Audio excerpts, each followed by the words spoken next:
বিশ্বাস কৰিব পৰা নাই মানুহে ইমান বেয়া কৰিব পাৰে, ইমান নিজ মানসিকতা কাৰোবাৰ যে আছে।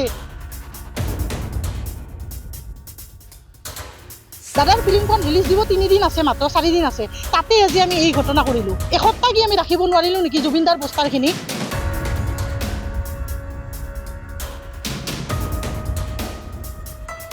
আজি মই গধূলি মানে বাবুক টিউচনৰ পৰা লৈ আহি দেখিলোঁ পোষ্টাৰ গোটেইখিনি ফাৰি থৈ দিছে। মই ভাবিলোঁ অকণমান ফাৰিছে বোধহয়, কিন্তু নহয়, আমাৰ এইখিনি এৰিয়াত যিমান পোষ্টাৰ লগাইছোঁ গোটেইবিলাক ফাৰি চিঙি তলত পেলাই থৈ দিছে। এনেকুৱা বেয়াকৈ পেলাই থৈ দিছে যে দেখি মই থাকিব নোৱাৰিলোঁ। কান্দি কান্দি এইখিনি মানুহকো সুধিলোঁ কোনে কৰিছে, কিন্তু কোনেও একো নকয়, নাজানে, গম পোৱা নাই।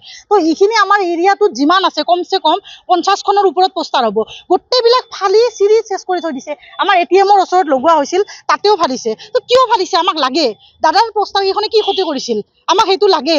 পোষ্টাৰ কেইখন লগোৱাতে কি ক্ষতি হৈছিল? ৱাল কেইখন বেয়া হৈছিল নে কি বেয়া হৈছিল? আমি ইমান লাগি আছোঁ দাদাই নিয়াৰ কাৰণে, আৰু আজি আমি দাদাক ভাল পাওঁ বুলি চবেই কওঁ, কিন্তু আজি দাদাৰে পোষ্টাৰ আমি আজি দাদাৰ ফিল্মখন ৰিলিজ দিব 3 দিন আছে, মাত্ৰ 4 দিন আছে, তাতে আজি আমি এই ঘটনা কৰিলোঁ। এসপ্তাহ কি আমি ৰাখিব নোৱাৰিলোঁ নেকি জুবিনদাৰ পোষ্টাৰখিনি? গোটেই অসমবাসী যেতিয়া কান্দি আছে, কিন্তু আমাৰ ইয়াতে এইটো বহুত ইমান ডাঙৰ ঘটনা হৈছে, যিটো লৈ সঁচাকৈ বহুত বেছি মৰ্মাহিত হৈছোঁ, বহুত বেছি দুখ লাগিছে, সঁচাকৈ মনৰ পৰা দুখ লাগিছে। বিশ্বাস কৰিব পৰা নাই মানুহে ইমান বেয়া কৰিব পাৰে, ইমান নিজ মানসিকতা কাৰোবাৰ যে আছে। এখন দুখন নহয়, 50-60খন পোষ্টাৰ গোটেই চেচ কৰি দিছে। আমি দাদাহঁতৰ লগত লাগি 12:30 এটালৈকে পোষ্টাৰিং কৰিছোঁ, ৰাতিয়ে দিনে 300-400 পোষ্টাৰিং কৰিছোঁ, কিন্তু আজিলৈকে মানে আজি যিটো দেখা পাই মানে সঁচাকৈ কওঁ যে বহুত বেছি দুখী হৈ আছোঁ। এনেকুৱা কৰিব নালাগিছিল। যোনে কৰিছে আমাক সেই মানুহজন লাগিব, তেওঁ আহিব লাগিব, কেমেৰা পুলিচে যি কৰে, প্ৰশাসনে যি ব্যৱস্থা লয় ল'ব, কিন্তু ৰাজহুৱাভাৱে তেওঁ ক্ষমা খুজিব লাগিব, তেওঁ শাস্তি পাব লাগিব। এইটোৰ কাৰণে তেওঁ শাস্তি পাবই লাগিব। আমি সকলোৱে আছোঁ, আছেনে আপোনালোকে চবে?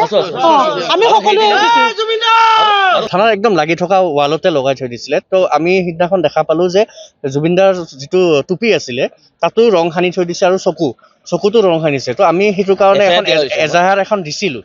তো প্ৰশাসনে আজিলৈকে সেইটো লৈ পেলাই একো বিধিত ব্যৱস্থা লোৱা নাই।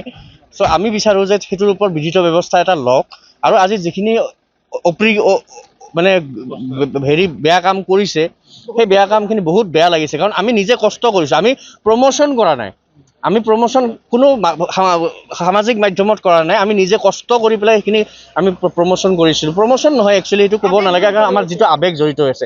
আৰু চাগে কোনোবাই ভাবিছে যে জুবিন গাৰ্গৰ ফেন আমাৰ কোকৰাঝাৰত নাই বুলি, কিন্তু আমি আছোঁ। আমাক ফেন ক্লাব নালাগে, কিন্তু আমি ফেন ক্লাব নহ'লেও আমি জুবিন গাৰ্গক আমি সদায় মনত ৰাখিম, আৰু সদায় জুবিন গাৰ্গ আমাৰ লগত থাকিব।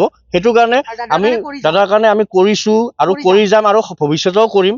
তো সেইটো কাৰণে আজি যিখিনি অপ্ৰীতিকৰ ঘটনা যিটো হৈছে, সেইটো কাৰণে বহুত বেয়া লাগিছে, আৰু সেইটো কাৰণে এটা উচিত ব্যৱস্থা এটা যদি প্ৰশাসনে লয় তেতিয়াহ'লে আমি ভাল পাম, আৰু যদি নলয় তেতিয়াহ'লে তাৰ ব্যৱস্থা আমি নিজে কৰিম।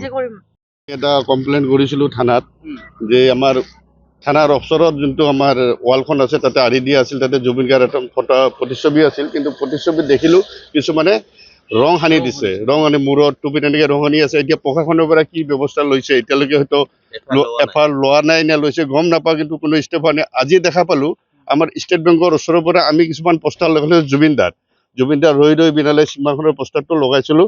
অহা 31 তাৰিখে ৰিলিজ হ'ব, কিন্তু সেই পোষ্টাৰবিলাক প্ৰায় 50খনৰ পৰা ষ্টেট বেংকৰ পৰা চিধা এনেকৈ গোটেই যিমান পোষ্টাৰ আছে গোটেইবিলাক কোনোবাই চিৰি পেলালে। আৰু আমাৰ ATM-ৰ ওচৰতো আছে, পিছত তাতে কেমেৰা আছে, বস্তুবিলাক চব যদি ভালকৈ চালি জাৰি চাই সেইটো ভালকৈ পাই যাব, কিন্তু এইটো বস্তু আমাৰ হাতত নাই। এইটো প্ৰশাসনে যদি এইটো হাতত লয় তেনেহ'লে নিশ্চয় এইটো আমি